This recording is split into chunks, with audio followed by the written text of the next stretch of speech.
Question में हमें दिया है use Stokes theorem to evaluate close integral F bar dot D are bar where F bar is equal to round bracket के अंदर लिखा हुआ है x square minus Y square I plus two X Y J and C is the rectangle in the plane Z equal to zero bounded by X is equal to zero comma Y equal to zero X is equal to A and Y is equal to B. तो इस question को solve करने के लिए हम लोग ये वाले एरो से शुरुआत करेंगे और सबसे पहले हमें स्टोक थ्योरम का जो मैथमेटिकल एक्सप्रेशन होता है उसे लिख देना होगा। तो नेक्स्ट सेंटेंस में देखो हमने as we know by Stoke theorem का सेंटेंस लिख दिया है। इसके आगे हम लोग स्टोक थ्योरम का मैथमेटिकल एक्सप्रेशन लिख देंगे जिसमें लेफ्ट साइड में हमें लिखना होता है close integral F bar dot D are बार, ठीक है, इक्वल टू के आगे हमें लिखना होता है ये डबल इंटीग्रेशन। यहाँ पर नीचे आपने आर लिखा या नहीं लिखा तो भी चलेगा, साइड में आएगा ये एन बार, ब्रैकेट के अंदर हमें लिखना होगा डेल क्रॉस एफ बार, ठीक है, राउंड ब्रैकेट क्लोज, लास्ट में हमें लिखना होता है डी एस। इसे हम लोग नंबर 1 से रिप्रेजेंट करेंगे। इसके बाद आपको जो क्वेश्चन के अंदर एफ बार दिया हुआ था उसे लिख देना होगा, ठीक है। क्वेश्चन के अंदर देखो एफ बार हमें क्या दिया हुआ है, राउंड ब्रैकेट के अंदर लिखा हुआ है x square minus Y square, ठीक है, राउंड ब्रैकेट क्लोज है, इधर I plus two X Y. इसके बाद आपको डेल क्रॉस एफ बार इसकी वैल्यू फाइंड आउट करनी होगी, ठीक है। तो हम लोग आगे क्या लिखेंगे, लेट फाइंड लिखा, let find del cross F bar. तो del cross F bar find out करने के लिए एक फॉर्मूला होता है, पहले हम लोग उस फॉर्मूले को मेंशन कर देंगे। तो यहाँ पे देखो मैं नीचे क्या लिखूंगा, since del cross F bar लिखा इक्वल टू डिटरमिनेंट जिस तरीके से लिखा जाता है उस तरीके से हमें वो डेल क्रॉस एफ बार अंदर लिखना होगा डिटरमिनेंट के अंदर। तो फर्स्ट रो में हमें लिखना होता है आई जे के, ठीक है, यहाँ पर डिटरमिनेंट का साइन ये जो वर्टिकल बार होता है वो क्लोज भी करना होगा। सेकेंड रो में हमें लिखना होगा डो बाय डो एक्स, यहाँ पे आएगा डो बाय डो वाई और यहाँ पे आएगा डो बाय डो जेड, ठीक है। तो देखो एफ बार के अंदर आई के साइड में आए हुआ पार्ट को हम लोग F1 कहते हैं, तो वो F1 हमें इधर मेंशन करना होगा। जे के साइड में जो पार्ट रहता है उसे F2 कहा जाएगा, तो इधर आता है F2, और के साइड में जो पार्ट आता है उसे कहा जाता है F3, ठीक है। तो ये F3 हमें लास्ट में लिखना होगा तीसरे रो में, F1 F2 F3 हमें ये तीसरे रो में लिखने होंगे। इसके बाद नेक्स्ट स्टेप में हम लोग अगेन फिर से लेफ्ट साइड में डेल क्रॉस एफ बार लिख देंगे, ठीक है, ये इक्वल टू लिखा, ये डिटरमिनेंट का वर्टिकल बार पुट कर दिया। फर्स्ट रो में हमें आई जे के यही लिखना होगा, डिटरमिनेंट का ये वर्टिकल बार क्लोज कर दिया।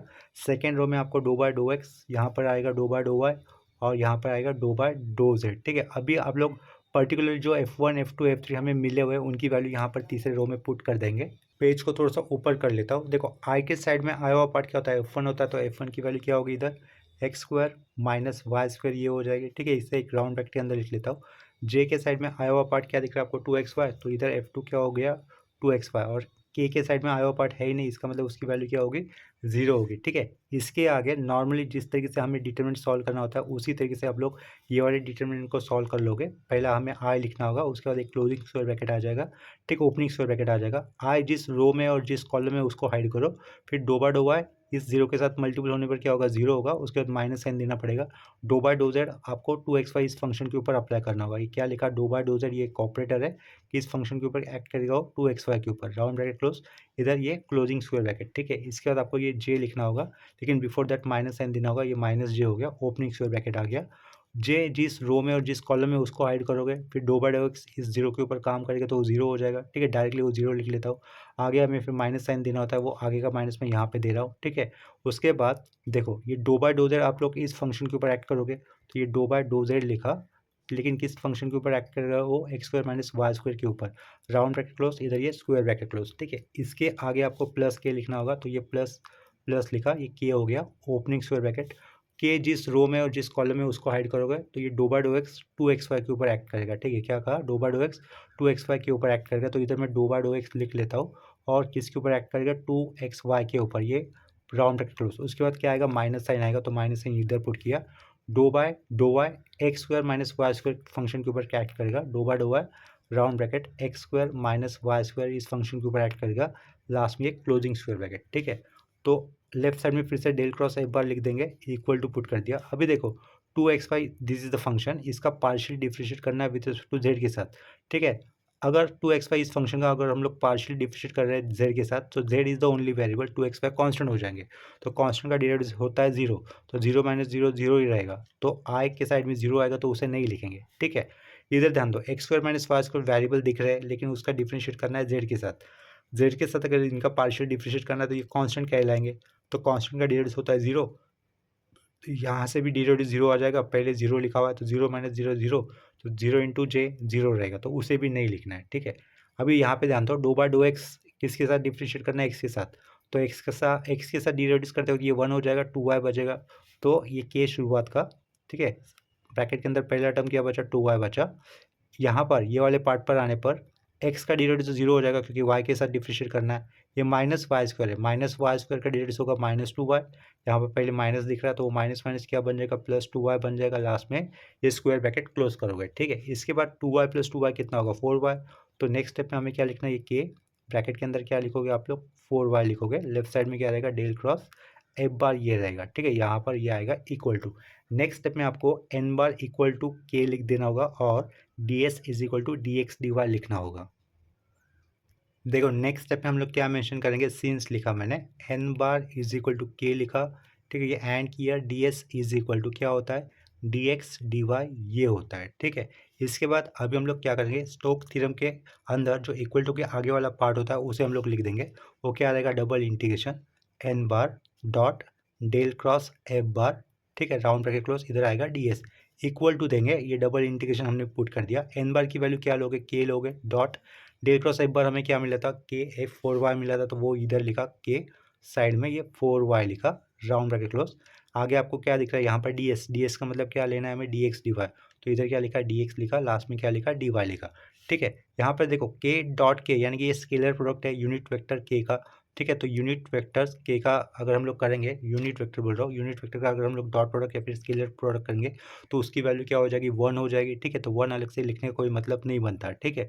और ये 4 कांस्टेंट है, तो ये 4 कांस्टेंट होने के कारण हम लोग दोनों इंटीग्रेशन के आगे लिख लेंगे, ठीक है। या इधर क्या होगा, ये y होगा, लास्ट में हम लोग डी एक्स लिखेंगे, उसके आगे हम लोग डी वाई मैंशन कर देंगे। देखो डबल इंटीग्रेशन के केस में सबसे पहले हमें अंदर वाला इंटीग्रेशन सॉल्व कर लेना होता है, ये आपको पता होगा, ठीक है। अंदर वाला इंटीग्रेशन यहाँ से देखो, अंदर डी एक्स दिख रहा है, मतलब अंदर डी एक्स दिख रहा है, इसके मतलब हमें ये अंदर वाला इंटीग्रेशन पहले सॉल्व कर लेना होगा। और अगर यहाँ पर इंटीग्रल लिमिट्स होंगे तो अंदर डी एक्स होने के कारण अंदर वाले इंटीग्रेशन पर जो लिमिट्स होंगे वो एक्स की वैल्यू के लिए स्टैंड करेंगे। बाहर हमें डी वाई दिख रहा है, यानी कि जो पहला इंटीग्रेशन ये है ना, उसके ऊपर जो लिमिट आएंगे वो वाई की वैल्यू के लिए स्टैंड करेंगे, ठीक है। देखो क्वेश्चन के अंदर चेक कर लेते हैं यहाँ पर लिमिट्स क्या होंगे एक्स और वाई के लिए। एक्स इज इक्वल टू 0 और वाई इक्वल टू 0 आपको दिख रहा है, ठीक है। तो देखो अंदर वाला इंटीग्रेशन ये एक्स की वैल्यू के लिए स्टैंड करेगा तो इधर 0 होगा, और ये बाहर वाला इंटीग्रेशन वाई की वैल्यू के लिए स्टैंड करे तो उसके लिए भी क्या होगा, 0 होगा। एक्स 0 था, वाई 0 था। और अपर लिमिट हमें क्वेश्चन के अंदर क्या दिया हुआ था, एक्स की वैल्यू कितनी दिख रही है यहाँ पर, ए, और वाई की वैल्यू कितनी दिख रही है, बी, ठीक है। तो अंदर वाला एक्स के लिए स्टैंड कर रहे हैं तो अंदर हम लोग क्या लिखेंगे, ए लिखेंगे, और बाहर वाला बी के लिए स्टैंड कर रहे हैं तो ये यहाँ पर अपर लिमिट कितना आएगा, बी आएगा, ठीक है, पहले वाले इंटीग्रेशन पे।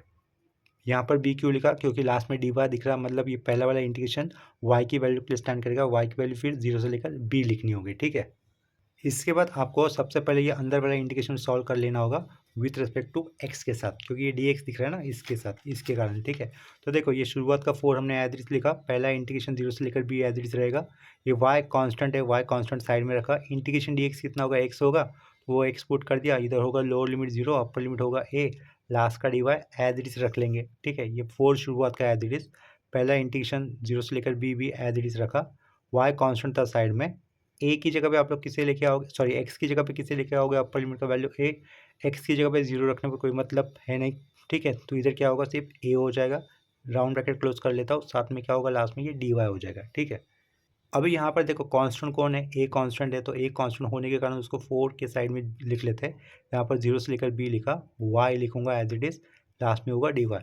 वाई का इंटीग्रेशन करना है हमें नेक्स्ट स्टेप में, तो ये 4 है एज इट इज लिखा, वाई का इंटीग्रेशन कितना होगा, वाई स्क्वायर बाय 2 होगा, ये closing square bracket, lower limit 0, upper limit B, ठीक है। इस 2 को कांस्टेंट होने के कारण हम लोग आगे ले सकते हैं, तो 4a/2 कितना होगा, 2a हो जाएगा, opening square bracket Y square लिख लेता हूँ, क्लोजिंग स्क्वायर ब्रैकेट 0 से लेकर बी, ठीक है। फिर नेक्स्ट स्टेप में आप लोग वाई की जगह पे ये बी लेके आओगे, अपर लिमिट का ही वैल्यू लेके आओगे, लोअर लिमिट का वैल्यू 0 रखने पर कोई मतलब है नहीं, तो 2ab² हो जाएगा, ठीक है। तो ये होगा आपका फाइनल रिक्वायर्ड आंसर। इसके लेफ्ट साइड में क्या था, देखो ये डबल इंटीग्रेशन था, N bar dot del cross F bar और राउंड ब्रैकेट क्लोज, इधर डी एस था, ठीक है। ये इससे हम लोग क्या इससे रिप्रेजेंट करेंगे, 2ab² लिखकर रिप्रेजेंट करेंगे, जिससे हम लोग नंबर 2 कह सकते हैं, ठीक है।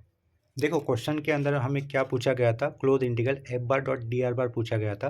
तो इक्वेशन नंबर 1 में हम लोगों ने क्या माना है, देखो लेफ्ट साइड में इंटीग्रेशन, ये close integral F bar dot D are bar equal to, ये राइट साइड वाला पार्ट हम लोगों ने अलग से इवेल्यूएट किया है इक्वेशन नंबर 2 में। देखो यहाँ पर जिसकी वैल्यू कितनी मिली, 2ab² मिली। तो आगे नेक्स्ट स्टेप में हम लोग क्या लिख सकते हैं, फ्रॉम इक्वेशन 1 एंड 2, या फिर डायरेक्टली फ्रॉम 1 एंड 2 लिखा, ऐसा तो भी चलता था। तो लेफ्ट साइड में क्या होगा, close integral F bar dot D are बार तो रहेगा इक्वल टू के आगे देखो 1 में हमने क्या लिखा था, ये वाला पार्ट लिखा होता, लेकिन इसकी वैल्यू हम लोगों ने अलग से इक्वेशन नंबर 2 में फाइंड आउट की थी, जो हमें कितनी मिली, 2ab²। ठीक है, तो डायरेक्टली हम लोग close integral F bar dot D are बार की वैल्यू क्या लिखेंगे, 2ab² लिख देंगे। ठीक है, इधर ही अपने इस क्वेश्चन का आंसर कंप्लीट हो जाता है। इसके बाद सेम कंसेप्ट के ऊपर और एक क्वेश्चन कर लेते हैं। अभी हमें क्वेश्चन में दिया है, by using Stokes theorem evaluate close integral, square bracket के अंदर लिखा हुआ है x square plus Y square I plus x square minus Y square J, square bracket close D are bar, where C is the boundary of the region enclose by circles X square plus Y square is equal to 4, comma X square plus Y square is equal to 16। ठीक है, देखो यहाँ पर circle का standard equation क्या होगा, X square plus Y square is equal to are square होता है। यानी कि पहले वाले सर्कल की रेडियस कितनी होगी, 2 होगी, और दूसरे वाले सर्कल की रेडियस कितनी होगी, 4 होगी। ठीक है, स्टैंडर्ड सर्कल के केस में, ठीक है, उसका सर्कल का सेंटर कहाँ पे होगा, ओरिजिन पे होता है। ठीक है, तो इस क्वेश्चन को आंसर करने के लिए हम लोग ये वाले एरो से शुरुआत करेंगे। सबसे पहले हम लोग स्टोक्स थ्योरम का जो मैथमेटिकल एक्सप्रेशन होता है उसे लिख देंगे।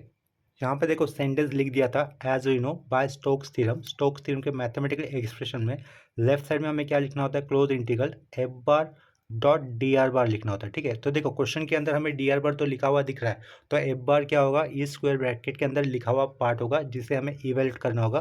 क्लोज इंटीग्रल में हमें नीचे सी लिखना होता है, नीचे सी नहीं लिखा तो दूसरा तरीका क्या होता है, इस इंटीग्रेशन के ऊपर ऐसा सर्कल दिखाना होता है। ठीक है, देखो यहाँ पर वो दोनों नोटेशन दिखाए हुए हैं, इंटीग्रेशन के ऊपर सर्कल दिखाया हुआ है, इसका मतलब क्लोज इंटीग्रल होगा, या फिर ये सर्कल अगर नहीं दिखाता है तो नीचे जस्ट सी लिखा, इसका भी मतलब क्या होता है, क्लोज इंटीग्रल होता है। ठीक है, तो यहाँ पे देखो आपको एफ बार की वैल्यू क्या मिल जाएगी, स्क्वायर ब्रैकेट के अंदर लिखा हुआ पार्ट एफ बार की वैल्यू हो जाएगी। ठीक है, जो कि यहाँ पर हमें स्टोक्स थ्योरम के लेफ्ट साइड में ये लिखा हुआ पार्ट रहेगा। ठीक है, इक्वल टू के आगे हमें क्या लिखना होगा, ये डबल इंटीग्रेशन, नीचे अगर हम लोग चाहते हो तो आर लिख सकते हैं या फिर नहीं लिखा तो भी चलेगा। इधर होता है साइड में एन बार डॉट, ब्रैकेट के अंदर हमें लिखना होता है del cross F bar, round करके क्लोज करके हमें लिखना होता है इधर डी एस। ठीक है, इसे हम लोग नंबर 1 से रिप्रेजेंट कर लेंगे।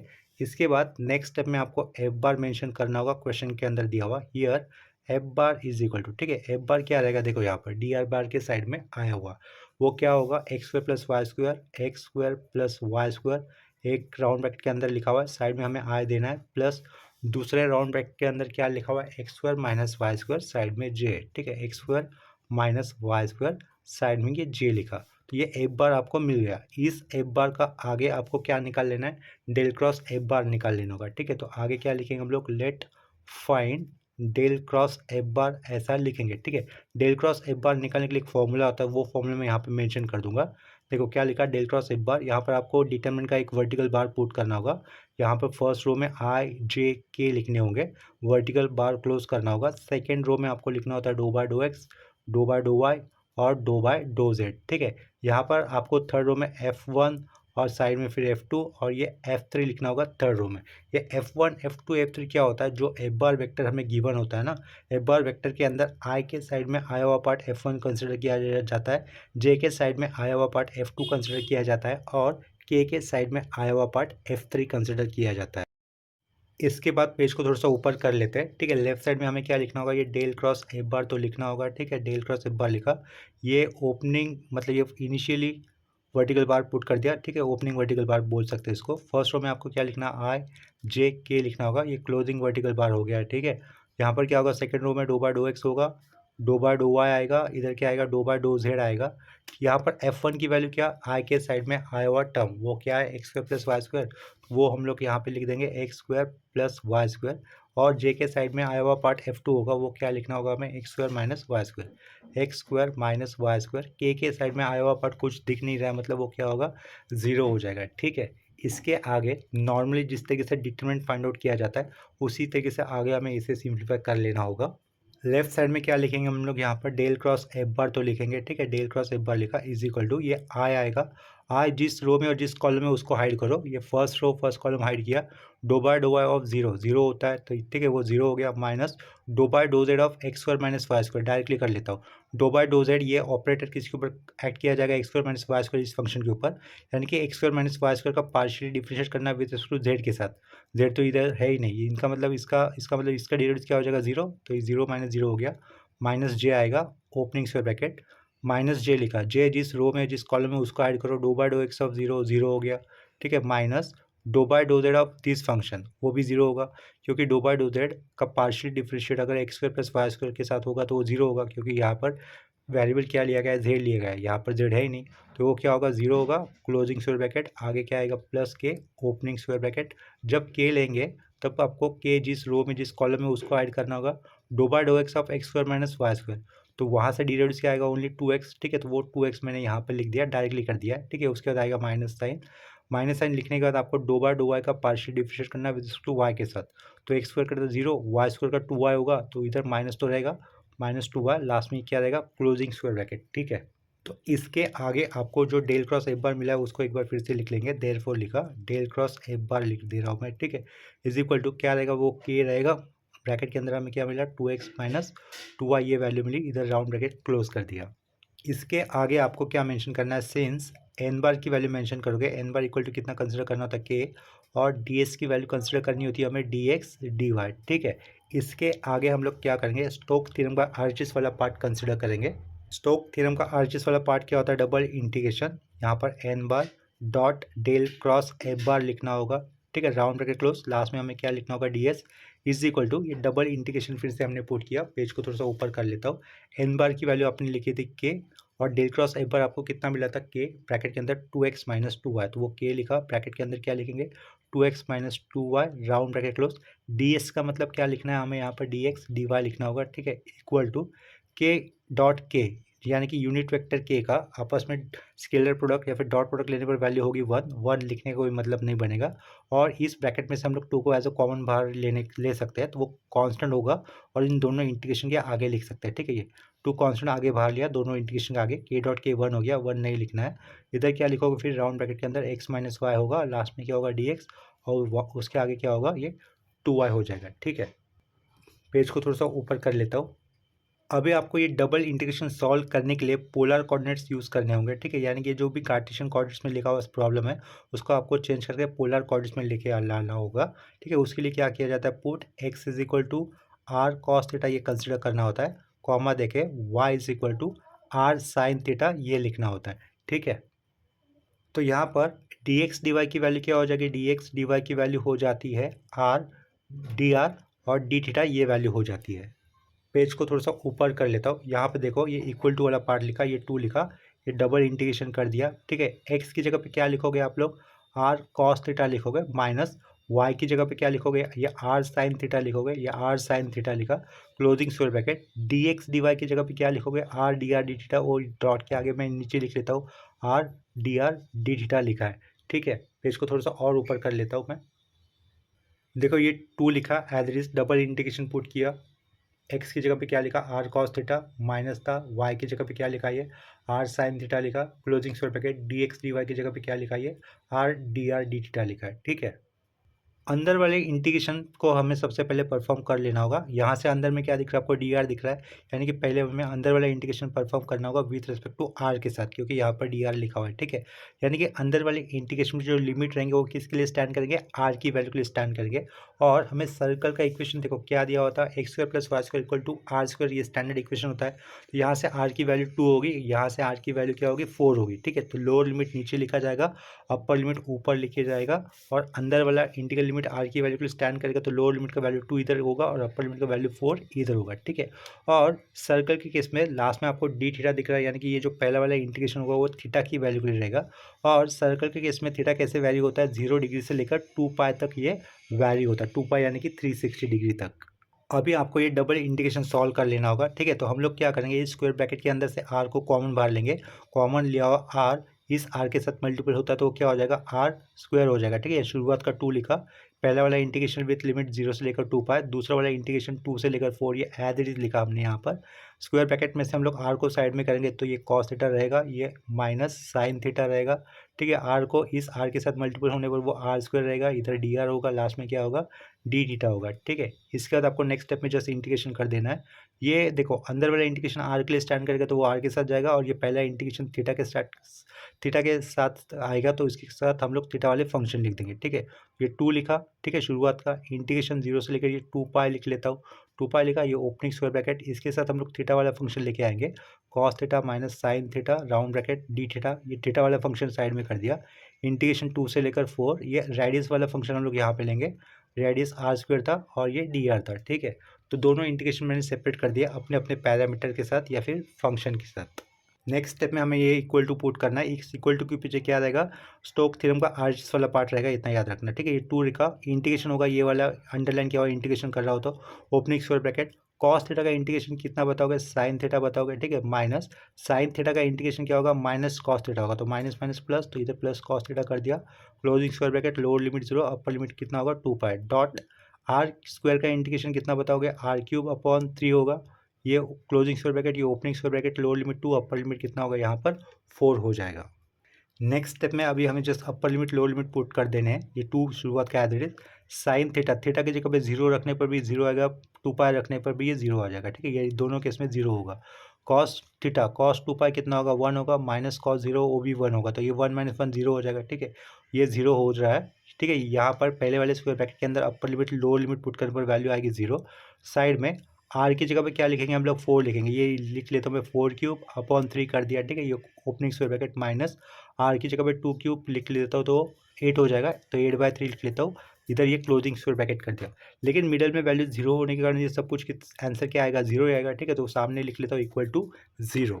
यहाँ पर इस इक्वल टू के पीछे क्या लिखना था हमें, स्टोक थ्योरम का आरएचएस वाला part, double integration n bar dot del cross F bar, ठीक है, ds, जिसकी वैल्यू हमें कितनी मिली, यहाँ से 0 मिली, इसे हम लोग नंबर 2 से रिप्रेजेंट कर लेंगे, ठीक है। पेज को थोड़ा सा ऊपर कर लेता हूँ, इसे हम लोग नंबर 2 से रिप्रेजेंट कर लेंगे। नेक्स्ट स्टेप में हम लोग लिखेंगे फ्रॉम 1 एंड 2, ठीक है। 1 में हमने क्या लिखा था, स्टोक थ्योरम ही लिखा था, जिसके इसके लेफ्ट साइड में क्या था, close integral F bar dot D are बार था, ठीक है, क्वेश्चन में हमें वही पूछा गया था, तो इसके आगे हम लोग फ्रॉम 1 एंड 2 क्या लिखेंगे, close integral F bar dot D are बार, ठीक है, इक्वल टू के आगे स्टोक थ्योरम का आर्च वाला पार्ट होता है, जिसकी वैल्यू हम लोगों ने इवेल्यूएट की है, वो कितनी आई थी 0 आई थी, ठीक है, तो वो हम लोग डायरेक्टली यहाँ पर 0 लिख देंगे। अगर हम लोग चाहते हैं तो लास्ट में यहाँ पर क्वेश्चन के अंदर जो एफ बार दिया हुआ था उसे हम लोग मेंशन कर देंगे, ठीक है, close integral opening square bracket, इधर क्या रहेगा फिर ये x square plus Y square, ठीक है, ये आई रहेगा plus x square minus Y square, इधर जे रहेगा closing square bracket d are bar, इसकी वैल्यू हमें कितनी मिली 0, ठीक है, तो ये हो गया अपना फाइनल रिक्वायर्ड आंसर। तो अभी के लिए इस प्रॉब्लम के साथ ये वीडियो मैं यहीं पे स्टॉप कर दे रहा हूँ। वीडियो एंड करने से पहले सभी स्टूडेंट्स से कहना चाहूँगा कि अगर अब तक आप लोगों ने चैनल को सब्सक्राइब नहीं किया तो चैनल को सब्सक्राइब कर लेना, ताकि आपको आने वाले न्यू अपडेटेड वीडियोज़ के नोटिफिकेशन मिलते रहे। अगर आपको ये वीडियोस अच्छा लगा, हेल्पफुल लगा, तो इसको आप लाइक कर देना और अपने फ्रेंड के साथ शेयर कर देना, ठीक है। तो अभी के लिए रुकते हैं यहीं पर, मिलते हैं नेक्स्ट वीडियो में, तब तक के लिए बाय एंड टेक केयर।